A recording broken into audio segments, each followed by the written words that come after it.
조 바이든 미국 대통령은 코로나 사태 이후 미국 50개 주 전역에서 확진자가 처음으로 감소했다고 밝혔습니다.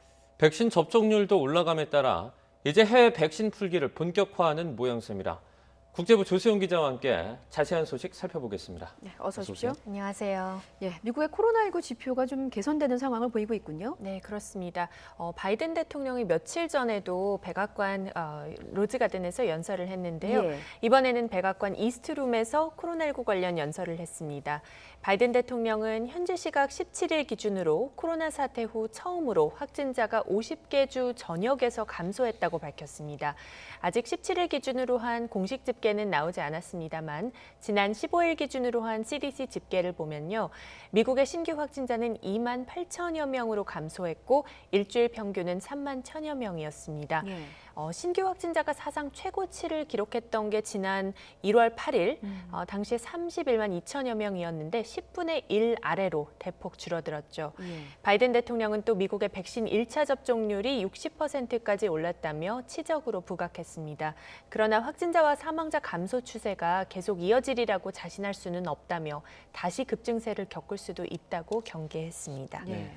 이 바이든 대통령이 연설에서 해외 백신 지원에 대해서도 언급을 했죠. 네, 그렇습니다. 지원 대상을 구체적으로 언급하지는 않았는데요. 네. 바이든 대통령은 6월 말까지 화이자, 모더나, 얀센 등 3종의 백신 2천만 회분을 추가로 다른 나라에 보내겠다고 밝혔습니다.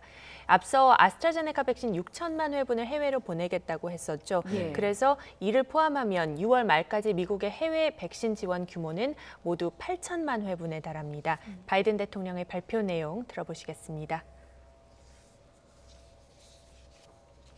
That represents 13% of the vaccines produced by the United States by the end of June. This will be more vaccines than any country has actually shared to date.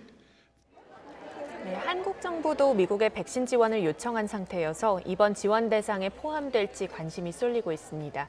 바이든 대통령이 앞서 캐나다와 멕시코 등 인접국들 그리고 더 가까운 동맹들을 먼저 챙기겠다는 입장을 밝혔기 때문에 한국은 후순위로 밀릴 수 있다는 관측이 사실 많이 제기돼 왔는데요. 예. 오는 21일 워싱턴 DC에서 열리는 한미 정상회담에 맞춰 백신 스와이프가 성사될 수 있을지 지켜봐야겠습니다. 예. 자, 이번에는 유럽으로 가보겠습니다. 그동안 백신 공급에 좀 차질이 빚어졌었는데 네. 백신 접종 상황은 어떻습니까? 네, EU 집행위 대변인이 발표를 했는데요. EU 예. 전체 인구 중 백신 1차 접종자가 31.8%에 달한다고 밝혔습니다. 지난 10일 당시 27.7%였는데 일주일 만에 4.1% 정도 올랐습니다. 폰데어라이엔 EU 집행위원장은 EU는 코로나19 백신 2억 5천만 회분을 지금까지 공급받았고 이 중 이번 주말까지 2억 회분이 배분된다고 설명했습니다. 예. 그러면서 오는 7월까지는 EU 내 성인의 70%가 1차 접종을 받을 수 있을 것으로 전망했습니다.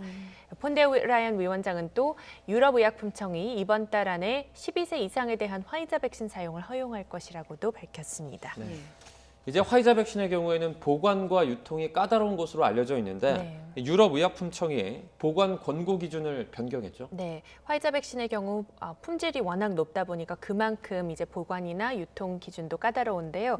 유럽의약품청이 성명을 통해 화이자 백신을 섭씨 2도에서 8도에 31일간 보관해도 된다고 권고했습니다. 개봉되지 않은 화이자 백신 병을 초저온 수준, 그러니까 기존의 영하 90도에서 60도에서 꺼낸 뒤에 영상 2도에서 8도에서 보관할 수 있는 기간이 원래 5일이었는데 이를 31일로 상당히 많이 연장했습니다. 예. 유럽의약품청은 화이자 바이오엔테크가 제출한 추가적 안전성 연구 데이터를 검토한 결과 보관 가능 기간 변경을 이같이 승인했다고 설명했는데요. 이렇게 융통성이 늘어나게 되면서 앞으로 EU 회원국 내 화이자 백신의 유통이 더욱 용이해질 것으로 기대를 모으고 있습니다. 예. 유럽 국가들도 일상 회복을 좀 서두르고 있는 모습입니다. 영국에 이어서 지금 이탈리아도 제한 조치를 대폭 완화할 예정이라고요? 네, 그렇습니다. 이탈리아에서는 지난 3월 중순부터 2달 동안 꾸준히 신규 확진자 수가 하향 곡선을 그리면서 5천 명대까지 내려왔는데요. 이에 따라 연립정부를 구성한 정당들은 방역 규제를 추가 완화를 하는 안에 잠정적으로 합의했습니다. 예. 조만간 야간 통금 시작 시각을 밤 10시에서 11시로 1시간 늦추고 다음 다음 달 7일부터는 자정으로 늦추는 게 핵심 내용 중 하나입니다. 이어 다음 달 21일에는 야간 통금 제도를 완전히 폐지한다는 방침입니다. 또 다음 달 1일부터는 오후 6시까지 음식점과 주점의 실내 영업이 재개되고요. 대형 쇼핑몰의 주말 휴일 영업은 이달 22일부터 허용되고 헬스클럽도 24일부터 다시 문을 엽니다. 굉장히 구체적인 내용들이 많은데요. 하객이 예. 참석하는 결혼식과 놀이공원 개장은 다음 달 15일부터 가능해집니다. 예. 마지막으로 스포츠 경기의 관중 입장은 다음 달 1일부터 경기장 정원의 20% 이내에서 허용되는데요. 이러한 규제 완화 로드맵은 내각회의 의결을 거쳐서 조만간 행정명령으로 발표될 예정입니다. 예, 여기까지 듣겠습니다. 지금까지 국제부 조수영 기자였습니다. 잘 들었습니다. 고맙습니다.